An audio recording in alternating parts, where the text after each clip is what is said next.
Would you date someone who's trans? Would you date someone who's black? Would you date someone who's fat?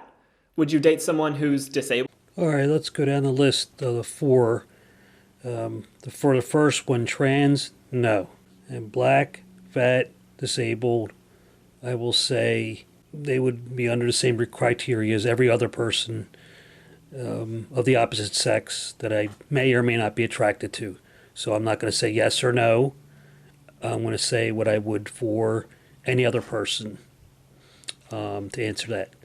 But the first one, trans, no. Because you remember you said date. Now, honestly, I don't know what your answer is to those questions. Now, how about that? Did you really need to tell us? It was a video and you're not getting immediate responses. Anyway, go on. But I've met a surprising number of people who would say no to all or at least some of them. Their argument is that it's just a preference. And that Is their argument really it's just a preference? How about biological? How about who you're attracted to? I would be attracted to someone that I find attractive of the opposite sex. It's not a preference. I do prefer brunettes over blondes, but it's not a deal breaker. you can't control who you're attracted to. Oh, that's one you certainly got right. You can't control who you're attracted to. You are wise beyond your years. I think most of the time that this is brought up, it's in regards to race. Is it? Well, it never comes up any time in my life and anyone that I know regarding race. I'll link to a couple really good videos in the description about racial dating preferences, but in this video, I want to talk about our other biases. Let's start with trans people. Would you date a trans person, honestly? You didn't have to throw in honestly because I already answered this and I was honestly saying no. Think about it for a second. I didn't even need that whole second. Okay, got your answer? Well, if you said no, I'm sorry, but that's pretty discriminatory. I want to respond to that in two ways. I don't think it's discriminatory if you are attracted to whatever it is you're attracted to, men versus men to men, women to women, men to women, women to men. I don't think that's discriminating. That's just how you are. That's how your brain works. Now, as far as discriminating, we have to be discriminating because when we date, we avoid people that would be bad for us, that would be a bad match. Is that a bad thing to discriminate? People avoid caustic relationships. Of course, a lot of times they don't avoid them, unfortunately, but our choice relationship is one of quality, of mutual love and understanding and teamwork and all those good, wonderful things. We don't want to date someone. Ooh, that person's going to be awful. That they're horrible. They hate me. They call me bad names. Oh, I'm discriminated against them. Now, don't get me wrong. I'm not saying you're a horrible person who hates trans people. There was probably a time in my life when I said I wouldn't date a trans person. But Okay, the premise is date. I would not date a trans person.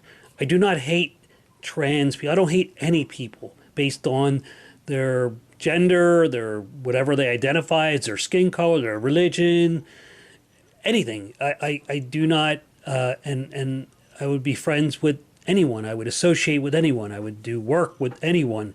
But you're asking something very specific, and that's dating. So unless the word dating has changed to mean something else, like we're gonna sit down and play a game of Monopoly or something silly, the answer is no. The other thing is, there was a time in your life when you wouldn't date a trans, so I guess by your own rules, you discriminated. since then, I've thought critically about it and changed my mind. Well, here's one thing you can take to the bank there. I'm not going to be changing my mind on this one. I could sit here and show you photos of conventionally attractive trans people. Now, why would you do that? Don't you have anything better to do? I can look at photos of conventionally beautiful trans people all I want. I don't need you to show them to me. There are definitely trans people who you would never know are trans unless they told you, because they pass for cis. And that might convince some of you. Oh, I see. So being convinced, so somebody's, a man, I really don't like having a penis in my mouth or in my butt.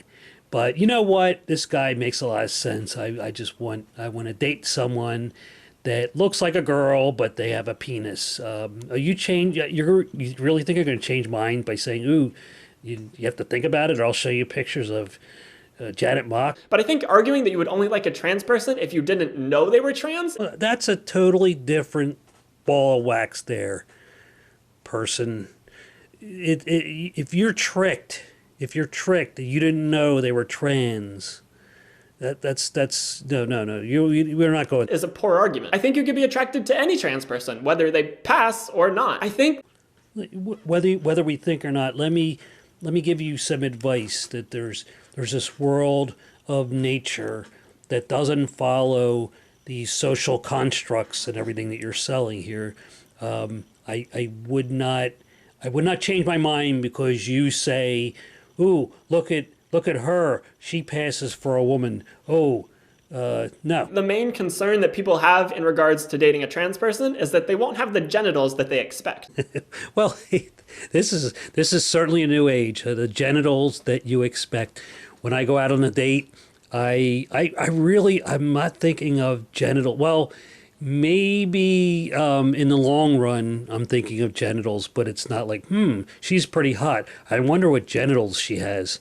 Does she have the right genitals or the wrong genitals? Because we associate penises with men and vaginas with women, Yes, we do. Is that a terrible thing? some people think they could never date a trans man with a vagina or a trans woman with a penis. But I think that people are more than their genitals. I think that you could. Well, I have to agree with you there, Skippy. People are more than their genitals. And I would say that the average person lives by this. We don't need a social justice warrior to point out to us that we are more than our genitals. Over hundreds and thousands of years, we have evolved, our society has evolved to become more equal, more and more equal, so that we rely less and less on what our genitals are and who we are and what we do, what our actions are. Feel attraction to someone without knowing what's between their legs. And if you were to say that you're only attracted to people with vaginas or people with penises, Oh, let me stop right there. I'm not attracted to people with penises. I am attracted to people with vaginas, but I don't think of it that way. I think of women. I think of the opposite sex than me, and that's me. There's other people that appreciate the same sex. So somebody with a penis wants somebody with a penis, and somebody with a vagina wants somebody with a vagina. That's okay. That's fine. That's not me. I'm not against it. I'm not against anything. And I hope nobody's against what I'm for. You get it? You know what I mean? Like, let's help each other out here. it really feels like you're reducing people just to their genitals.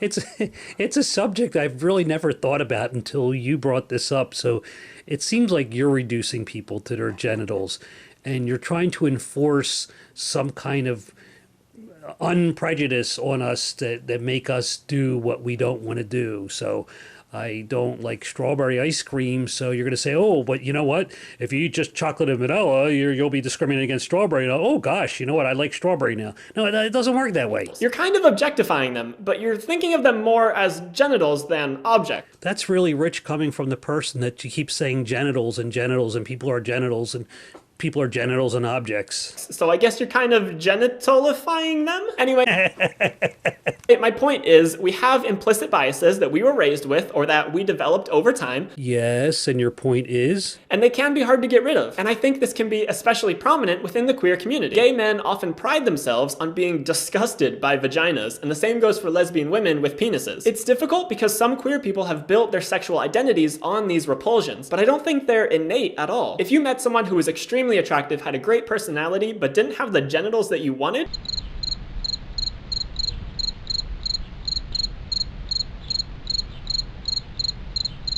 you might be surprised to find that it isn't a deal breaker. As someone who is trans and gay, sometimes people ask me with a very accusatory tone if I would date a girl with a penis. Because there's this stereotype that trans lesbians are just predatory cis men creeping on cis women. But the thing is, I absolutely could be attracted to a woman with a penis.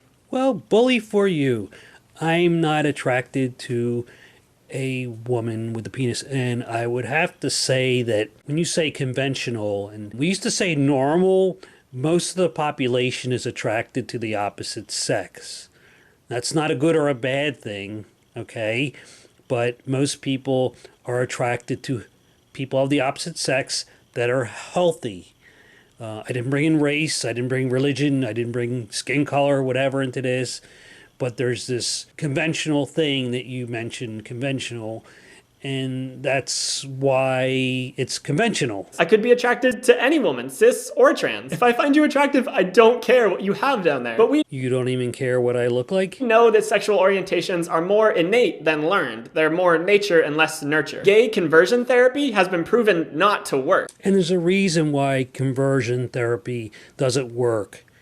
It's because your sex is not a social construct, but I'm willing to bet you're going to argue that gender is, and we can change it. So I hope nobody suggests conversion therapy for gender identification, because you're saying we can pick it anytime it's because it's all our discrimination and our preferences. But you can unlearn your own prejudices. It just takes time and conscious effort. Okay, you just went there, but you called it prejudices.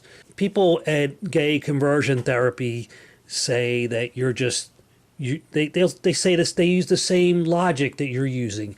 So you need to be careful with where you're going with this. And the way that we talk about potentially dating trans people has a lot in common with the way we discuss other preferences. Saying that you're not attracted to fat people isn't innate. It's informed by a society that tells you that being thin is ideal. Everything in the media you consume is bombarding you with messages that skinny is beautiful and fat is ugly. And even the nicest of people absorb these messages to some degree. But again, if you find someone attractive and really enjoy spending time with them, there's no reason why their weight should be a factor. Well, thanks for that sage advice. You've saved me all the trouble of having to write to Dear Abby to find out if the person I'm attracted to is somebody I want to date. Especially since we know that the relationship between weight and health is extremely complex, and you really can't make any moral judgments on a person based on their weight. Now here you're conflating moral judgments with preferences. Now you mentioned preferences earlier, but now it's a moral judgment. So if I'm not attracted to someone that's overweight, is it my preference or is it a moral judgment? I would say I'm not attracted to them. I wasn't born saying, ooh, I won't date anybody that's over 350 pounds. If it's, 300 to 349, that's okay. I'd prefer, 249 to 300 or below. No. You got to make up your mind here. And lastly, let's talk about disabled people. Disabilities come in a very wide range, from being deaf to being in a wheelchair to only having one arm. Oh, do tell. I didn't know that. I was not aware of it. Thanks for keeping us informed, us ignorant masses. And I think it's pretty ridiculous to say that you couldn't be attracted to any person who has any of those disabilities. Well, as you so cleverly stated at the beginning, you don't know what my answers are going to be. I already answered that if I'm attracted to somebody and they don't have a penis and they're a woman, then the other things will be taken into account. So if they are all the things that meet my prejudices and stereotypes and so forth, but they're injecting heroin into their arms every day, or they've been locked up for multiple murders, and I'm attracted to them even though they got the right genitals, well, maybe I'm going to discriminate. I'm not going to. Is that preferences or is that discriminating? I don't. We make choices. Remember, there's choices. Disabilities can happen to anyone. I'm learning something new every day. Someone you're extremely attracted to today could become disabled tomorrow, and that shouldn't make your attraction to them disappear. So, okay, now you're being superficial because you're talking about attraction. So the love of my life, hideously deformed in some accident, I still love them. I may not be attracted to them anymore. And that's secondary. If I'm in a committed relationship, I'm here for that person every day of her life. So you seem to be going from one thing, from morals to preferences to discriminate to we're born with it, we're not born with it. If it does, it might not be because of them, but rather because you have some preconceived ideas about disabled people that are just inaccurate and harmful. Well, I really don't. Personally, I wouldn't say, ooh, that person is in a wheelchair, I will never date them. They're attractive, they have the right genitals. But what if you have preconceived ideas about disabled people that are accurate? My last example of, now I'm not equating disabilities with criminality, but if that's not for you, you know, if a disabled person that you'll have to take care of the rest of your life before you've ever dated is not for you, you can't commit to it. I think you're being honest, and so you're once again you're confusing different subject matter. You're conflating things that really have nothing to do with each other. Unsurprisingly, this is another case of the media telling you that a certain group isn't attractive. Oh, it's the media telling me who's attractive, who's unattractive. Boy, you are really, you are, oh man.